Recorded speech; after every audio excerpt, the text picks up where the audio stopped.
This one's my brother here. He was in his 20s.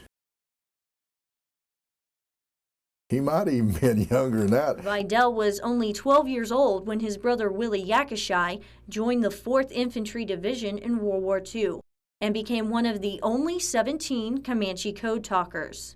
One of the guys in here, I don't know which one it was, he was too young to be in the service. And so they told him they weren't going if they didn't accept him, and so somehow they got him in too. The bond these military soldiers had began as children at the Fort Sill Indian School. Most of the young men went to Fort Sill Indian School, and they learned there how to fix their beds and march. They had them to march.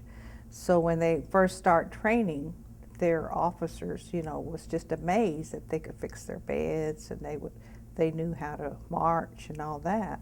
So they asked them where they learned that, and they said, "Oh, we just know how to. We just catch on real quick." So they were really amazing, their sergeants. Many military terms did not have a Comanche word. Therefore, a code within their language was developed. It was hard, very, very hard, vigorous training that they went through.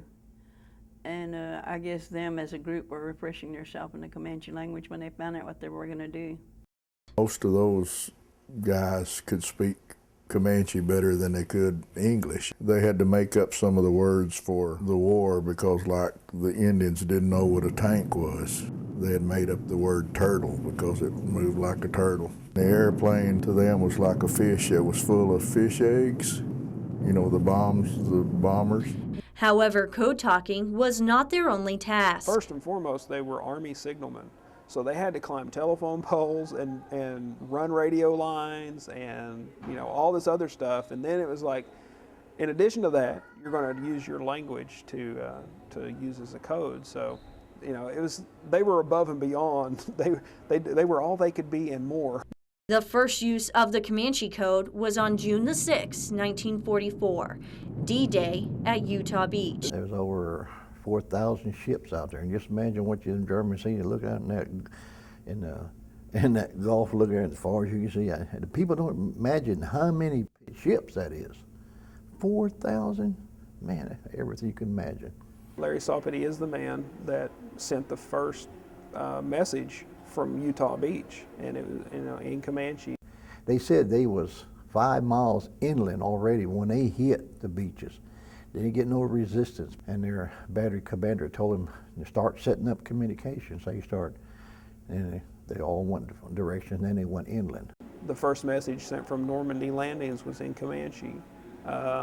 Most of the orders that George Patton sent to his troops in fighting across France was probably sent in Comanche.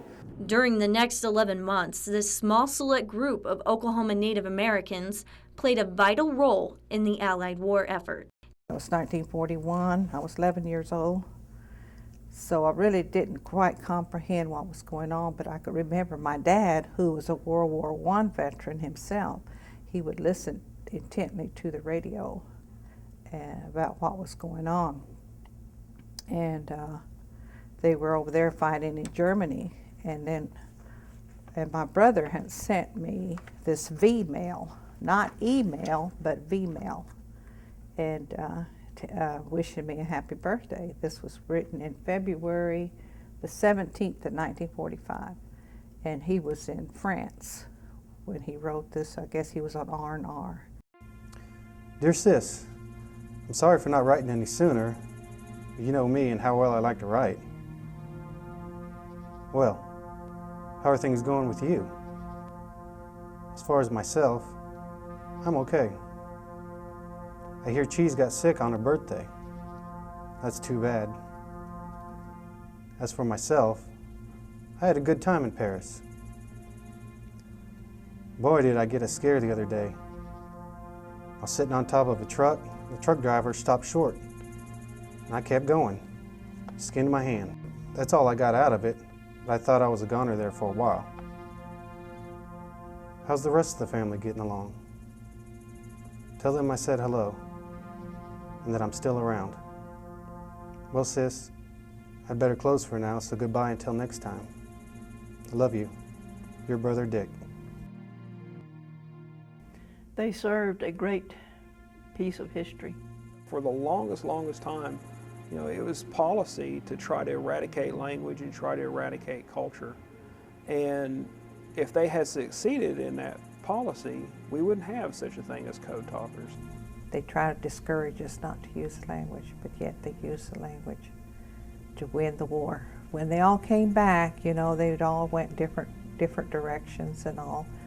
And I'm sure they had some times that was real traumatic to them, but they never showed it.